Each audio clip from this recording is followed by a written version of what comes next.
What about the Quran? Well, this is the same problem that we found with traditions. We talked You can about the also man. say We about want to the talk about Quran. the book. You've got to do that. If you're going to talk about the man, you've got to go with the book. And the difficulty with the book itself was best put together by a guy named Dr. Shadi Nasser. We have one Quran. No, you don't have one Quran. You have 30 official Qurans. Not one of them come from the time that Muhammad lived. Notice none of these even introduced. The first one that's even written down is a whole 100 years after the fact. That's 736. They go all the way up until 905. From 736 up to 905, that is up until the 10th century, from the 8th century, hundreds of years later, and hundreds of miles away.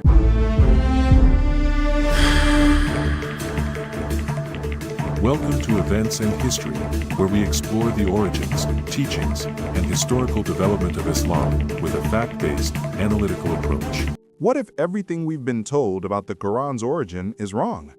What if the Quran was never revealed to Muhammad at all? In this explosive episode, Al-Fadi and Dr. J. Smith uncover evidence that challenges one of Islam's most sacred beliefs, that Muhammad received the Quran directly from Allah through the angel Gabriel. Drawing from early manuscripts, historical records, and linguistic analysis, they reveal a startling alternative, that the Quran may have been compiled long after Muhammad's death, pieced together from earlier Christian and Jewish liturgical texts. There is no record of such revelation during Muhammad's lifetime, no mention of a complete Quran in the 7th century, and no trace of Mecca or Gabriel in the earliest Islamic inscriptions. The earliest evidence points not to Mecca or Medina, but to regions steeped in Syriac Christianity, where the message of the Praised One, a title for Christ, was already known. Could it be that the Quran's true origins lie not in revelation, but in redaction? This episode asks the question Islam's history cannot afford to ignore. Let's watch the video.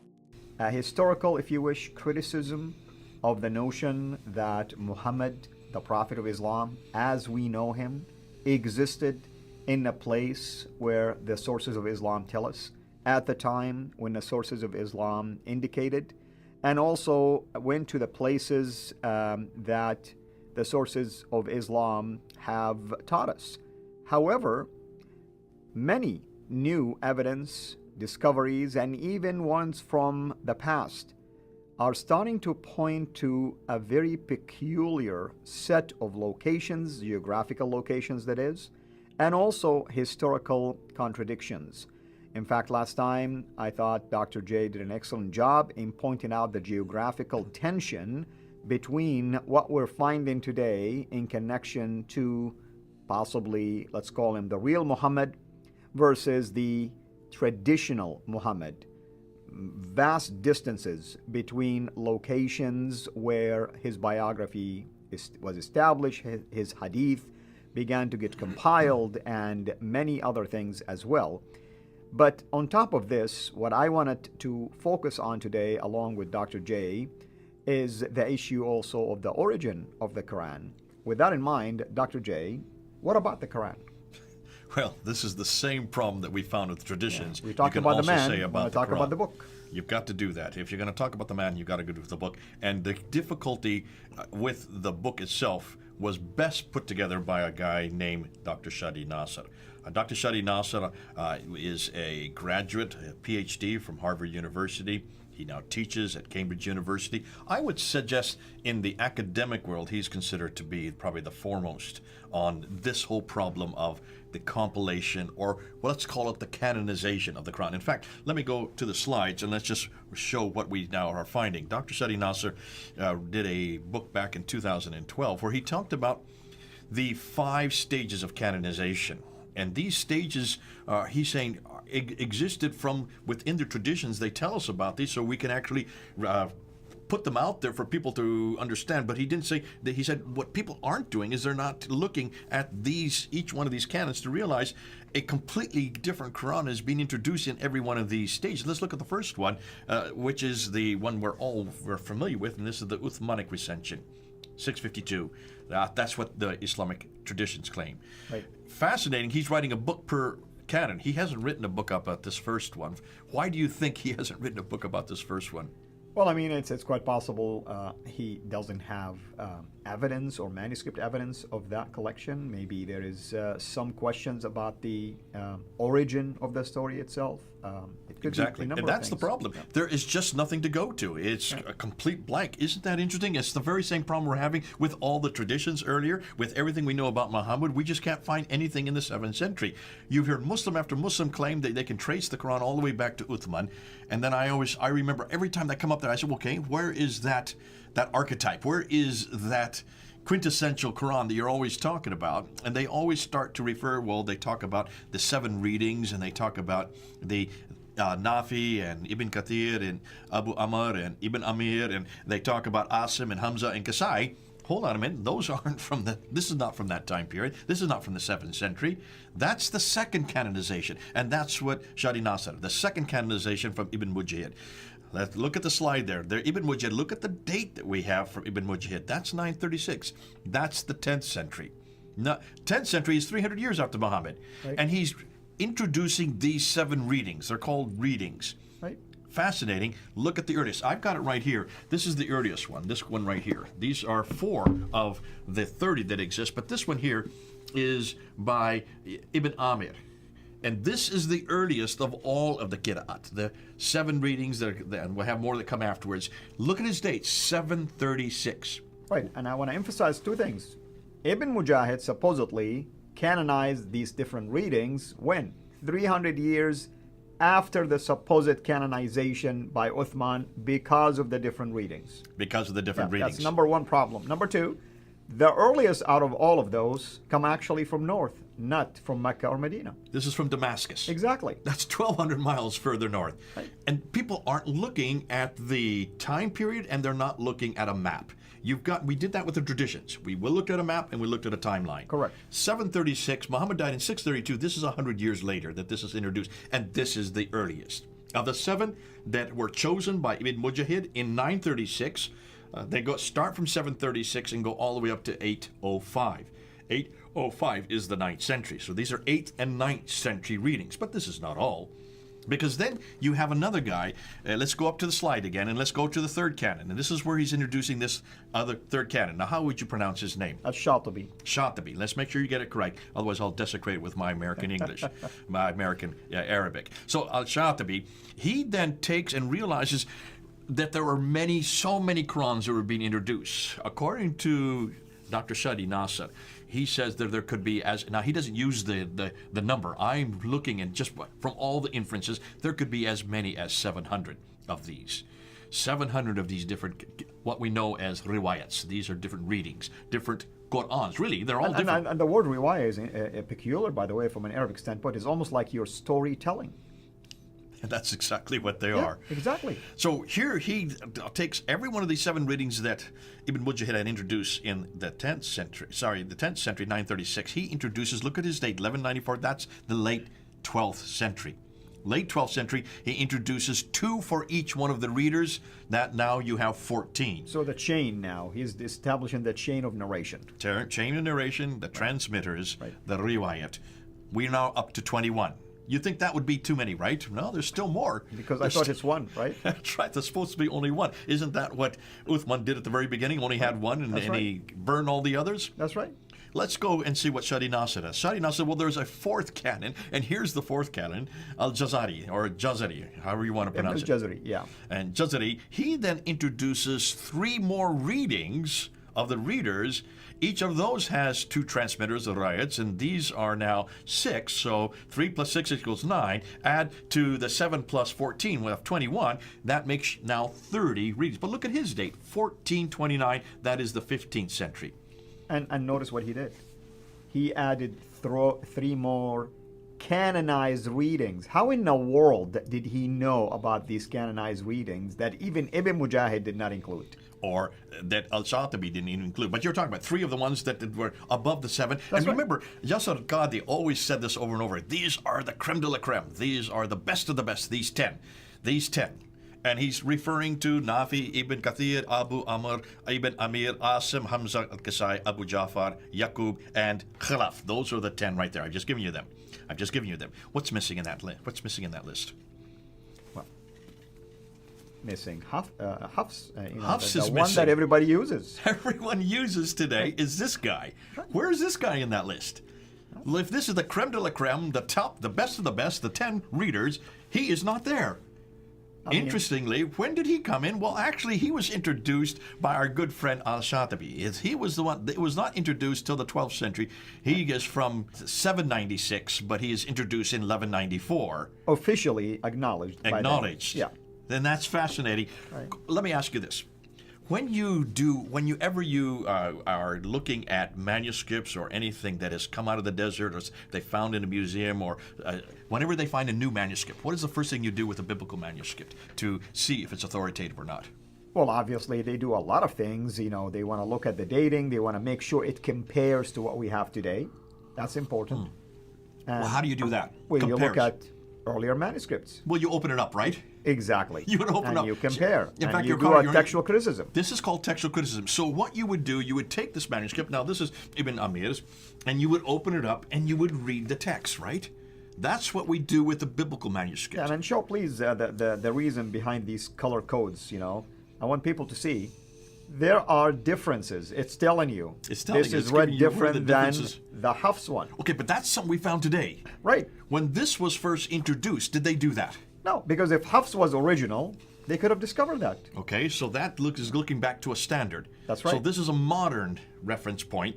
That means there has to be a standard, which means they at least opened up the book and read the words. Except they did it a couple of hundred years later. A couple of hundred years later, when they started with this guy Ibn Amir or Nafi or Ibn Kathir or Abu Amr, did they open up one book and read it? No. It doesn't look like it. So how did they choose these 7 readers? How did Ibn Mujahid choose these 7 readers? How did Al-Shatibi choose the next 14? And how did Al-Jazari choose the next 9? I'm going to use your own terminology, popularity contest. It was a popularity contest. They didn't do any textual criticism. They didn't look at anything to see whether or not it fit to that which came earlier, which is what you would think would happen. That's what proper textual criticism is. They didn't do anything like that. They basically looked to see how many students they had, how many people came after them. Basically, whoever had the longest number of chains of students, they were chosen. They were chosen, but that's not all. Look at this one here. This is the second most popular one. This is called the Wash. This is known and used all over North Africa. How was this chosen? When this was chosen by Al-Shatibi, why did he choose this guy? Do you know what the reason is behind this? He Because didn't have very maybe many change of names. He was in Cairo, I think. Now, in fact, there were 2 others, Ismail bin Jafar and Al-Musayyabi, who were both in Medina, these are from Supposedly Nafi. Muhammad, right? That's lived Bashir bin there. Qureshi. Yeah. They were both in Medina, but he is not from Medina. Cairo. And they had many more students to come after them. So why weren't they chosen? And why did he So he choose lived this in guy? Al-Fustat, known as Al-Qahira. Right? There you go. Yeah. He was from a city that had not been chosen yet. Right. He was from Egypt, from Cairo or Al-Fustat. I have to keep doing that now because I'm going to have Yasser Qadi hammering all over the place. You don't know what the name Oh, is. don't worry. We're doing a deep dive, Dr. We're doing a Qadi. deep dive now. Yeah. When you go Yeah. back and look at, if that's the reason he was chosen, just because he came from a city that had not been chosen yet, they wanted to make sure they got that city included in all these riwayats. Is that how you choose textual or manuscript evidence or Qur'ans, or in this case, the greatest of all revelations? Jay, it's almost like you telling me, don't watch this guy's channel because they have less followers than me. Has nothing to do with the content, right? I mean, it's almost sound like this. There has been no textual critical analysis done on any of these. Nonetheless, look at the date 1429, that's the 15th century. You're talking about 800 years after Muhammad. They finally got the 30 that they wanted. These are the 30 that were all chosen because of how popular they were or where they lived. Nothing to do with textual criticism. Now they have 30. How many times have you been asked, how is it we can trust Matthew, Mark, Luke, and John? Because you have 4 different gospels of one event or one person's life and what he said and what he did. Now, how can we trust 4? Why don't you have 1? We have 1 Quran. No, you don't have 1 Quran. You have 30 official Qurans. Not one of them come from the time that Muhammad lived. Notice none of these even introduced. The first one that's even written down is a whole 100 years after the fact. That's 736. They go all the way up until 905. From 736 up to 905, that is up until the 10th century, from the 8th century, hundreds of years later, and hundreds of miles away. We're going to talk about that a little later. And I want to add something. I mean, it baffles me. I mean, I truly mean it. When I hear so-called scholars who actually buy into this as a authentic source to authenticate the Quran that we have today, to authenticate the so-called the Uthmanic Rasm, the Uthmanic collections. Well, in our case, all of these gospel accounts are eyewitness accounts. Right. Eyewitness account. None of these is eyewitness. Okay, well, 2 of them are eyewitnesses, and 2 got it from the eyewitnesses. You're talking about the gospel accounts. Now, let's just go through this. This became a real problem. Shadi Nasser talks about this because look, we only have 4 canons there. He said there were 5 canons. So what about the 5th canon? This became a huge problem in Cairo in the 20th century. There in Cairo, they had a problem with high schoolers because the high schoolers were coming to do standardized testing, and as they were writing references about the Quran and they were writing what they had memorized, they were writing verse by verse by verse, the people who were examining the test said, we can't make sense of this because there's 30 different ways of saying the same thing. Right. How do you standardize the test? You can't with 30 different Qurans, but saying 30 different things. So they went to a man named Muhammad ibn al-Husayni al-Haddad, who is a scholar at Al-Azhar University there in Cairo, and they said, could you choose one of them? Could you just choose one of them out of these 30? So he chose this one. He chose this one. This is Hafs' Quran. And where does Hafs come from? He comes from Kufa. Kufa is in Iraq. Iraq is not northern location. Another northern. We're going to get to that in the next episode. So he chose one that didn't even come from where the Qurayshi dialect was introduced. But he doesn't even choose the guy that he should have chosen. He should have either chosen Nafi or Ibn Kathir or Ilis Abu Ja'far. Those 3, exactly, or their students or their transmitters from those 3. Mecca, Medina, Mecca or Medina, because that is where the Qurayshi dialect would have been spoken. That's where Muhammad lived, and that's why Uthman chose that one and burned all the others. He burned all the ones from Basra. He burned all the ones from Kufa. He burned all the ones from Damascus and only retained the ones that he had there, Mecca, Medina. And what does Muhammad al-Haddad do? He chooses the wrong one. He chooses this one, which has nothing to do with Medina, is way up in Iraq, in Kufa, and this guy was known as a liar. And this guy was known as a cheat. We have 7 traditions about him, right? 7 different ones that we have today. Exactly. Because there were many differences. Now there have been many changes between 1924 and 1936 when they did decide to make it Egypt-wide, and that's why it is known, that one is known as the 1936 rendition. There were many changes. They had to make many changes, and that's why we have at least Hatun has been able to collect 7 of them. Now, that is the 5th canon. That is the 5th canon. Bring it back down to 1. What did they do with all the other 29? Now, I said this once before, and Yasir Qadri really attacked me last week for saying, Jay, you're going to say that they took all the Qurans that were in the world, that they disagreed, and threw them into the Nile? No. Let me just say on camera again, no one said they took all the Qurans in the world. They took all those high schoolers' Qurans that disagreed, that they didn't want them to use anymore, just in Cairo, all the high school Qurans that they had been using to answer their test questions, and they took those onto a boat and they dumped it into the Nile, thinking that would solve the problem.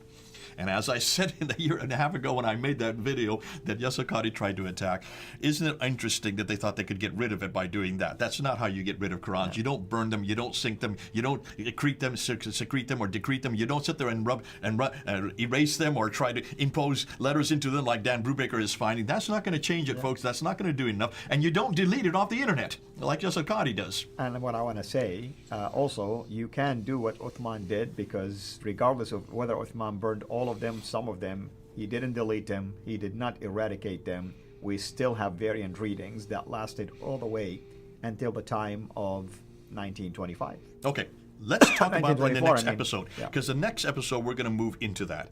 And that's so important, because once we get to the next episode, I want to unpack. There are problems with every one of these canons. But can you see, Shadi Nasser, who is now, the Muslims don't want to deal with him because he's such an intellect, he's such an academic. You don't touch him because of the fact that he is actually going back to the original tradition, and he's just bringing him down to layman's terminology so we can read them and then we can use them. I want to unpack and show you there are problems with every one of these canons. And for that, we are really thankful for the work that people like Dr. Shadi Nasser do, your work, Robert Spencer's work, and Dr. Brubaker's and others as well.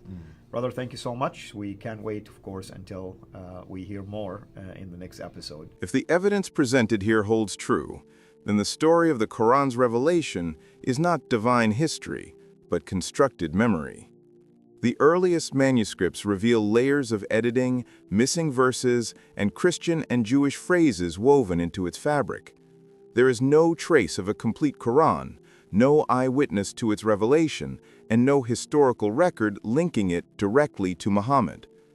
Also, the missing references and the late emergence of key Islamic doctrines all suggest that the Quran evolved over time, shaped by politics and theology rather than prophetic inspiration. Al-Fadi and Dr. J. Smith show that what was once believed to descend from heaven may have, in fact, risen from the hands of men seeking to define power and faith. This doesn't erase history, it clarifies it. The question now is no longer if Muhammad received the Quran, but who truly wrote it, when, and why. The answers may shake centuries of tradition, but truth, as always, can withstand the test of evidence. Thank you for watching this video. Please like and share this video so others can see it. Don't forget to subscribe and turn on notifications for more Islamic history content. Stay with us as we sift through history to find out what the standard Islamic narrative on the Islamic Awareness website is hiding regarding the origin of Islam. Jesus is Lord.